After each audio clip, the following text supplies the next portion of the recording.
Hello there and welcome to the QNB Stars League preview show, all in English here on Alcas, as we look ahead to all 6 matches in week 18 in the company of former English Premier League players Nick Summery and Chris Makin.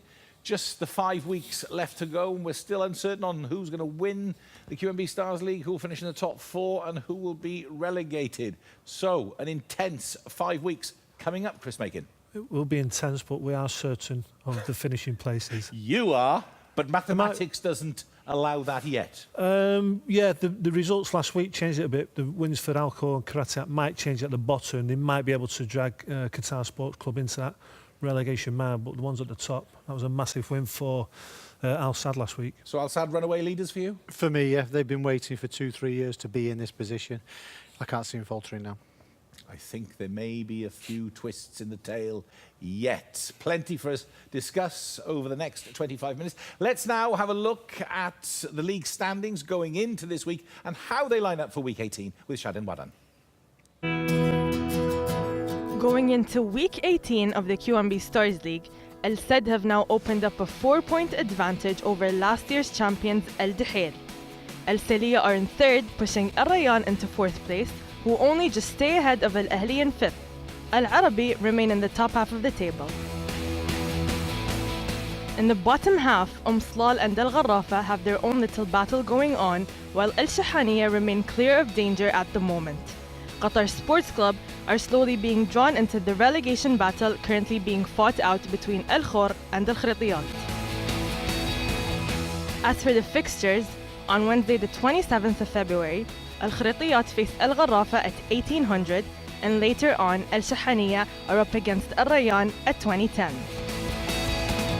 On Thursday the 28th of February, Al Duhail are up against Al Ahli at 1800, and Al Sadd face Qatar Sports Club for the late kickoff. On Friday the 1st of March, early kickoff is Al Saliya against Al Arabi, and Al Khor face Slal at 19:15 Doha time. First up, it's Al Khritiyat versus Al Gharrafa.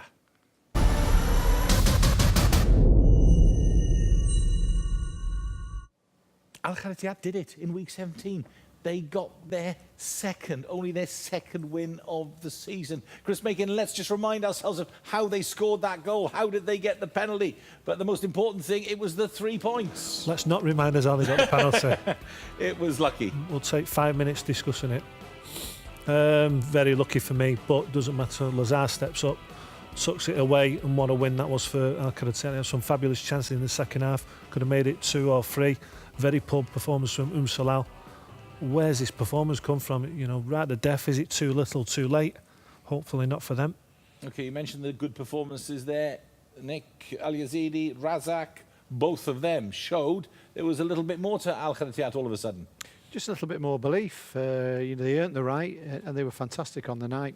You know, this was huge. They were under pressure. They had to win this game of football. I mean, watch this for an opportunity. You know, when I talk about the belief, you know, there's no one around you, and it's just you've got to. That's got to get installed in you somehow, or other we're getting these 3 points. Another chance here with Razak. They need him, and they need big performances from here till the end of the season. This is him twisting and turning. But the main thing was that they got the huge 3 points, and this game is vitally important. If they can get some more points and get another 3 points, they're really on the way. But I think a little bit like Chris, it may be a little bit too late. It must have done a lot for the spirit, though, and that was confirmed by Ahmed Abdullah Isa in the press conference. We wanted this win before, but we played very well in many matches, but we didn't win. I think the result is very important to us. It's give us confidence, you know, to give the best in the upcoming match, because we still have 5 matches, and if we want to stay in the league, we have to win all the matches. It's a big word, isn't it? Confidence, that's the word. Chris Makin. Can they do an Al Wakra? About 3 or 4 years ago, they won the last 3 matches of the season, just about stayed up, but they haven't got a sasha, have they? No, they haven't, but they're up against Al Gharrafa, who are a bit hit or miss themselves, Nick. You really don't know where you are with them. On their day, they can give anybody problems, but you have to say we're not seeing enough of it really with the squad of players, what they've got and the quality they've got. Okay, there's a difference when Schneider doesn't play, but it shouldn't be about that. Vice at the moment, I don't know what's happened with him. He's on the bench, but not even getting on. Taremi for me is, you know, we saw him in the Asian Cup, and he's not playing as a centre forward. He's everything but a centre. He's a big, strong guy. He's got to be leading the line, and that epitomises really what they're all about. They're all over the place. So, Al-Kharatiat versus... But tell a lie. Sorry, he says Mendes is in. Sorry? Mendes is there, isn't he? No. Yeah. Mendes at Garaffa, yes. Yes. Oh, no, sorry. Yeah, so just cut, mate, because there's that much moving around, and that's a plus him coming in. So build a team with your defence with him, and obviously get. We to saw some good balls in week 17 being sort of pinged from the back by Mendes. But Al-Kharatiat Al Garaffa, your prediction? 1-1. 1-1. I should have said 1-1. No, you done me a kip. I was going to say 1-1. Yeah. Go on then. Yeah, 1-1. Okay, both of you go for 1-1. All right, next up, it's Al Shahania versus Al Rayyan.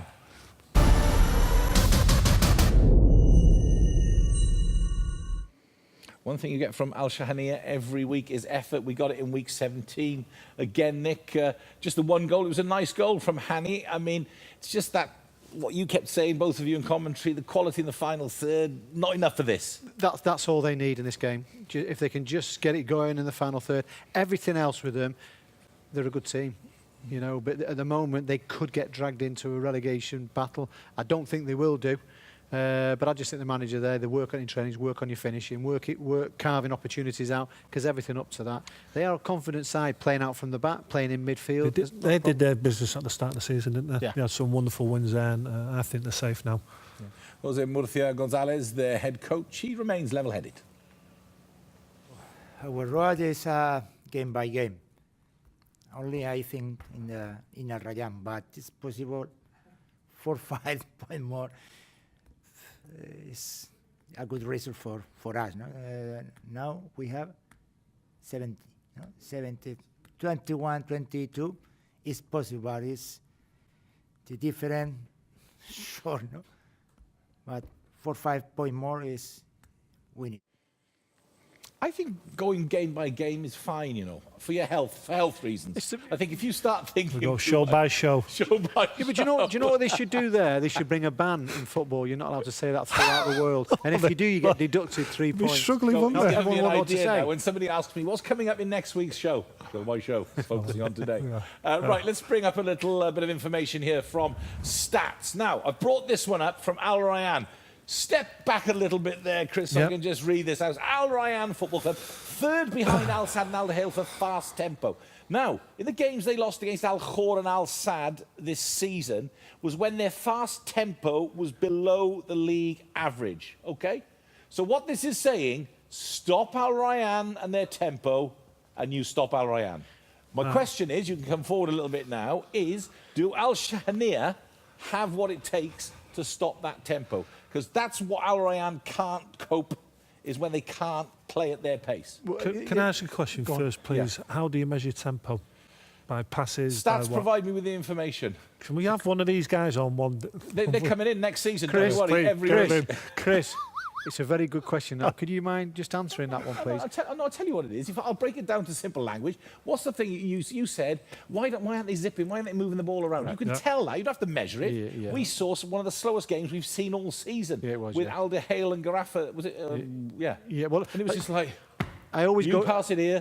Pass it back. I always go back to them when they won the league and the 5 players run over 12 kilometres or whatever it was. You can see that straight away, and that's no coincidence that they went on and won the league. With this here now, it's who gets the possession. Kashan here will not give the possession away, so whoever gets the possession in this, I think, will probably go on and win the game. And they're not easy to take the ball off, by the way, Shahan here. But Rayyan, you have to look at Rayyan and you've got to be honest with him and brutally honest with it. They're 14 points away from Al Sadd. See what you're doing to us now? Away. Have you seen what you're doing to us? He's talking about possession now. He was never like that. I'd turn you. He was never like that. Yeah, but if you play in the right zone... Yeah. In a low block. Low block and zones. Go on, you old stagers. Right, Chris, you can go first this time. Al Shahania versus Al Rayyan. I've got to go Rayyan. 3-1. 3-1 Al Rayyan. Nick? 2-1 Rayyan. I think Tabata comes back, doesn't he? OK, well, let's hear what Mohamed Sayar of Al Rayyan thinks. Not about big gap. It's just one game, you know. The team was not in his day or in our day. We forgot that game. We are moving on because we have more important games now. We are already away from the first and second. We want to keep in the third place and the first 4, and we concentrate on the Champions League. It's a big difference since the beginning of the league. It was a big gap. Now it's just bigger. You know, we have to think about keeping ourselves in the third place and think about Champions League. See, I wanted to just ask you before going to the interview then, because he says third place. Do you think they're good enough to stick into third place? They should be. They should be, yeah. But the reason what I'm trying to say there is you're 14 points away from the top. You're a million miles away from competing anywhere near it. So now all of a sudden they're holding on. They have to get in the top four. They've got the quality of the players, but They'll do that, it's won't gone. It's gone wrong for them. You have to say that. Ryan, they've got to be up there competing with De Gea and Al Sadd. I'm not having any of it. But you're both going for Al Rayyan victories. Yeah. Yes. Okay. Right. Let's move on. Next up, it's Al Duhail versus Al Ahly.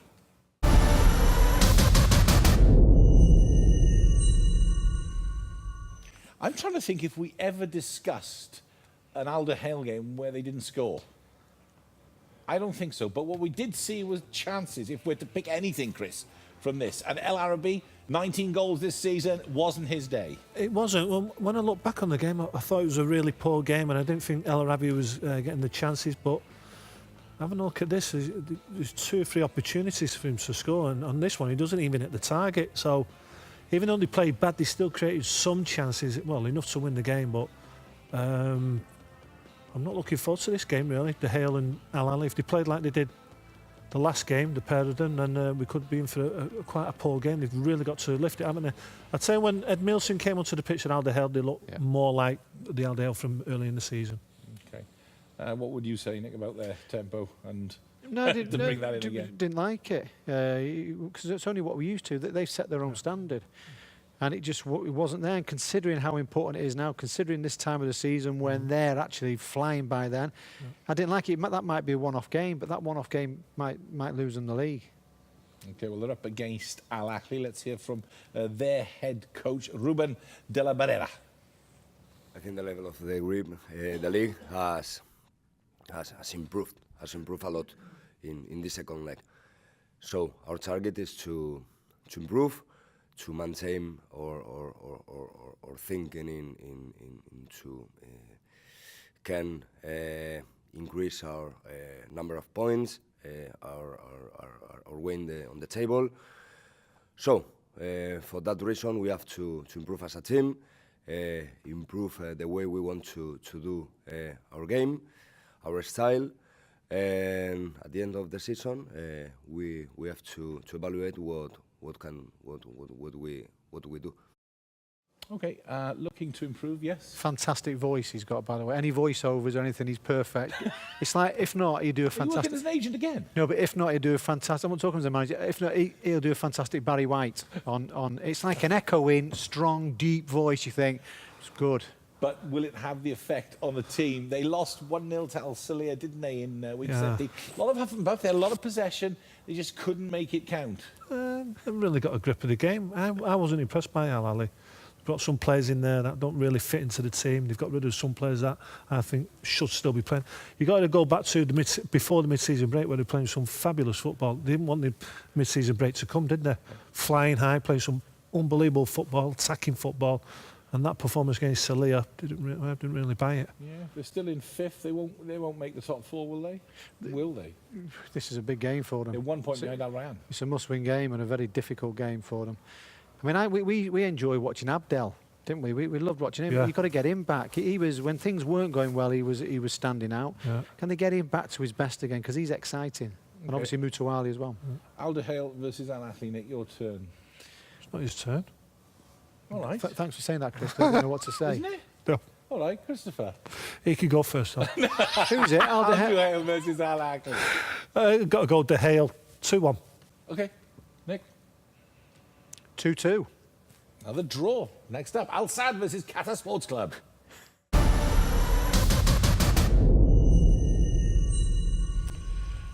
Right, Al Sadd. Cue wonderful football, great goals. It's just, it's hard to see them sort of faltering this season. Unstoppable. Sorry, yeah. Go on. They've scored over 70 goals. They're just on the way to the title, aren't they? You know. We watched De Gea and we watched that performance and we were saying maybe the mid-season break didn't do him any good. Well, it didn't really hinder Al Sadd's performance, did it? They just They're just scoring goals for fun, aren't they? Look, the ultimate team at the moment. You know, that's an incredible double over their rivals Al Rayyan this season. 5-0 back in September, 4-0 this time. It's a real kick in the teeth, and that kind of says, look, we're here to win this season. We're setting the standard this year. And it could be a record-breaking season, I think you have to say that. I think if we were going to look at anything, is obviously the boys coming back from the Asian Cup. You know, it's very difficult when you've had so much of a high, you know, but they've just picked off here now and they're enjoying it. And you get that feeling, you know that they're just enjoying. Look at Afif there. I mean, he's just enjoying everything what he's doing at the moment. And it looks like it's coming back after many years now, Al Sadd. Great crowd in there, and there's a buzz around the club. And I just don't think anyone's going to get anywhere near them. Look, they're enjoying what they're doing and they're working hard and doing everything right. Got to say, do like that goal celebration. Now, they're up against Qatar Sports Club, who've not looked really like sort of igniting their season. We're going to pull up Al Sadd's former player, who's now with Qatar Sports Club. He went to Al Kharatiyat, of course. Now he's there. He's in an Al Sadd shirt there. Apologies for that. But stats tell us that 13th highest counter-attacking dribbles last season, 5th highest for crossing and sustained threat. That is possession in the opposition final third. That's what that means. So I know I'm picking out one individual in the Qatar Sports Club team. Is this on its own, or is this combined with what they have at Qatar Sports Club enough to cause any worry at all for Al Sadd? No. Thank you very much. No, what's he doing there, though? What's happened to his career? I remember the last-minute goal for Al Sadd against Rayyan in the final, the EMEA Cup final. What a goal was that? That was. What's happened? He was at Karatea. I can understand him going for. Sorry, I can understand him going for football to get fit. But then what's he doing in these clubs? Why is he not at Rayyan, or why is he not at one of the top clubs? I mean, the Rayyan one fell through because I don't know the reason with his passport. I don't know. Administrative things. But either way, there is. If there could be a glimmer, because he's coming up against his former side. He got battered in the last game with Karatea, but he's a good player. I'm the same as Chris Mee. He's too good to be where he was. And I'm just wondering if that, once you go to a club and it doesn't go right for you, that stays with you as a player. It's very, very difficult, you know. And even down there, it wasn't going right for him. And it's can he get in and be as confident as what he was before in the team? But I'll tell you something, the season goes on an extra month or something like that, and Qatar will be dragged into it. They have only won 4 games throughout the season. You know, they brought Etu into the club, changed the managers on quite a few occasions. They're not really flying by the way. They don't need this game now. Yeah, Sergio Batista found it difficult to get it going. So Al Sadd versus Qatar Sports Club. It is your turn this time, Nick. Go on. It's going to be a big one, isn't it? It's got to be 4-5-0, something like that. Okay. Yeah, exactly the same. All right. Next up, Al Salia versus Al Arabi.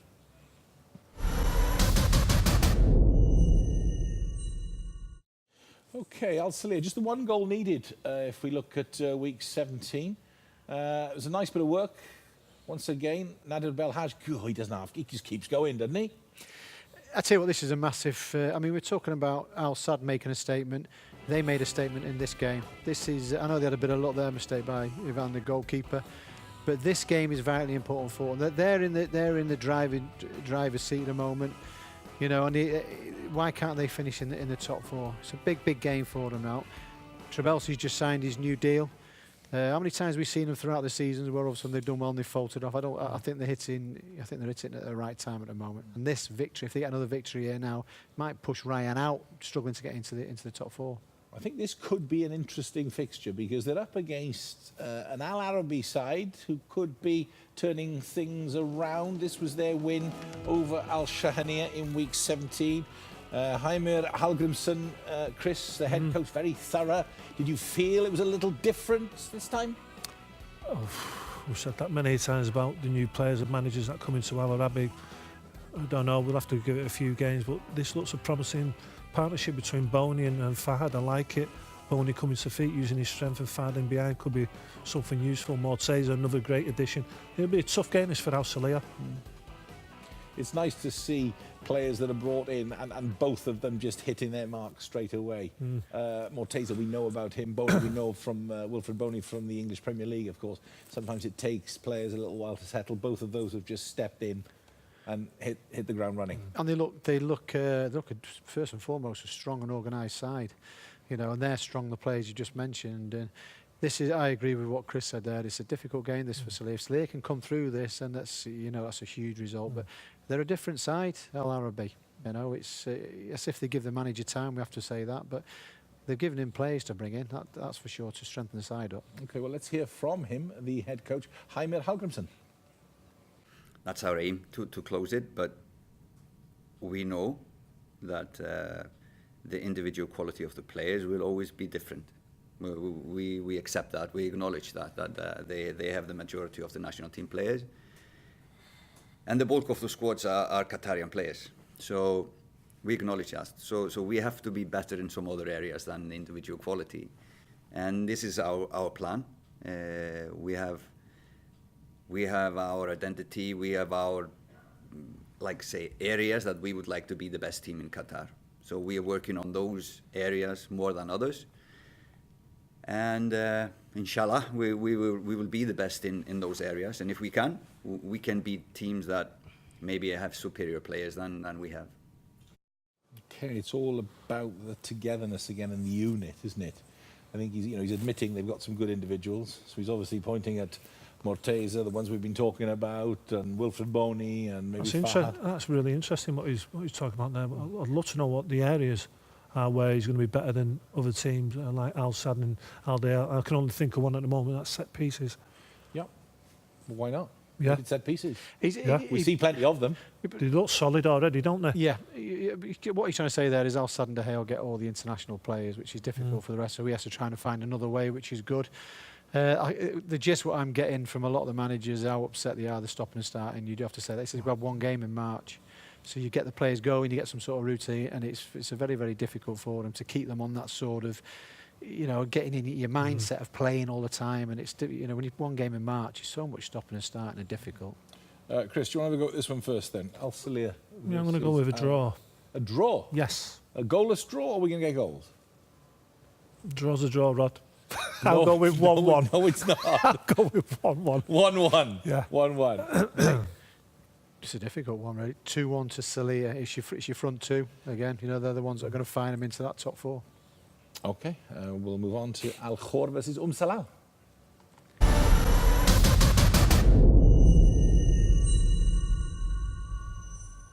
Are we getting that charge from Al Khor again? Are we? We get it every season. Normally we get it a little earlier than this, but this is the way it sort of worked out. They got the penalty to set them on their way, but there was a lot more to their game than that, Chris. Yeah, I didn't have a look at the stats. I should have looked at the stats before this show. Is that the first time they scored 3 goals this season? It must be. I wouldn't. Yes. If it is, it's still a good sign. 99% sure. It's a great sign to be scoring 3 goals at this stage of the season. Wagner, no mistake about that. In fact, since he's come in, he's been a great addition as well. Hey, listen, if Salah turn up like they did last week, they've got a chance, Al Khor, haven't they? Yeah. They were, didn't like it at all. Thought they were well off the pace.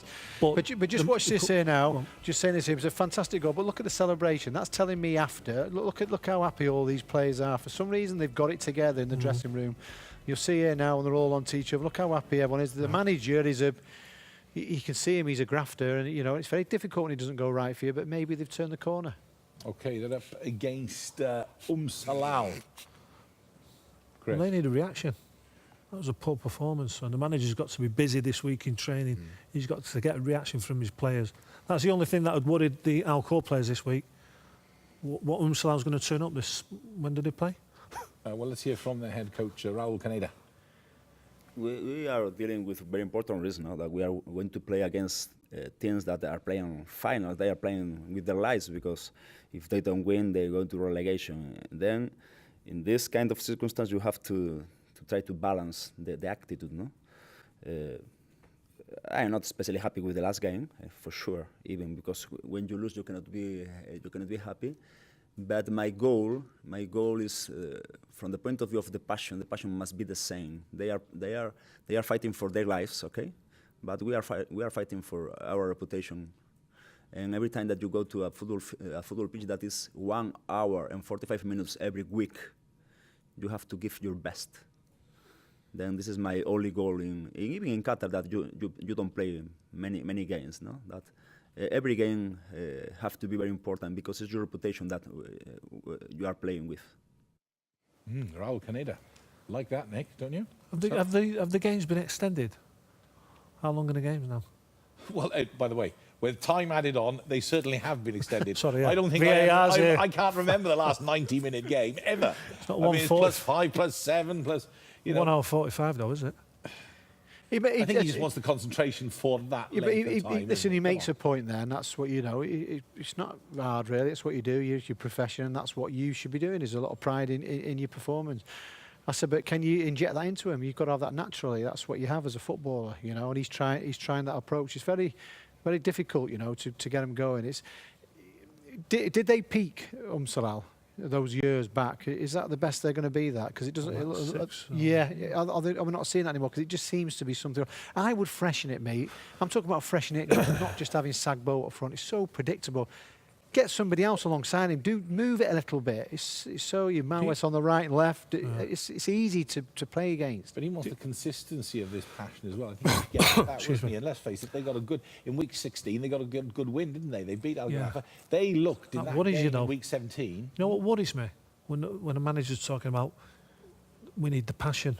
Yeah, well, straight away alarm bells go off in my head for that. What about if my manager's talking about my team, they look like they didn't know each other, the players. Yeah, but you talk about sometimes the basics don't work or you didn't get enough crosses. But when you talk about passion, if you're not getting that from your players, that's a real worrying sign for me. You can't do. What can you do about that? Exactly. You can't just as much as you swing around. And, come on, lads! It has to be crossing, finishing. You can work on that, defending, but. You can't work on that. Yeah, you can't just go there with it. You can't just say that. You can't do it. You can't give them passion. They've got to do that. Exactly. Okay, Nick, Al-Khor Salal. I'm going to go for another draw. How's that for you? That'll be 3 draws. I'm trying to say it's going to be a boring weekend, but there's a few draws involved with it. 1-1. Okay, 1-1. 1-1. We're not covering this one, are we? Right. Let's once again remind you of the league standings going into this coming week of fixtures and how they line up in week 18. Going into week 18 of the QMB Stars League, El Said have now opened up a 4-point advantage over last year's champions El Duhail. El Saliya are in 3rd, pushing Al Rayyan into 4th place, who only just stay ahead of Al Ahli in 5th. Al Arabi remain in the top half of the table. In the bottom half, Slal and Al Gharafa have their own little battle going on, while Al Shahaniya remain clear of danger at the moment. Qatar Sports Club are slowly being drawn into the relegation battle currently being fought out between Al Khor and Al Khritiyat. As for the fixtures, on Wednesday the 27th of February, Al Khritiyat face Al Gharafa at 1800, and later on Al Shahaniya are up against Al Rayyan at 2010. On Thursday the 28th of February, Al Duhail are up against Al Ahli at 1800, and Al Said face Qatar Sports Club for the late kickoff. On Friday the 1st of March, early kickoff is Al Saliya against Al Arabi, and Al Khor face Slal at 19:15 Doha time. Thank you, Shaden Warren. From Nick Summerby, Chris Makin and myself, we're all set for week 18. Bye for now.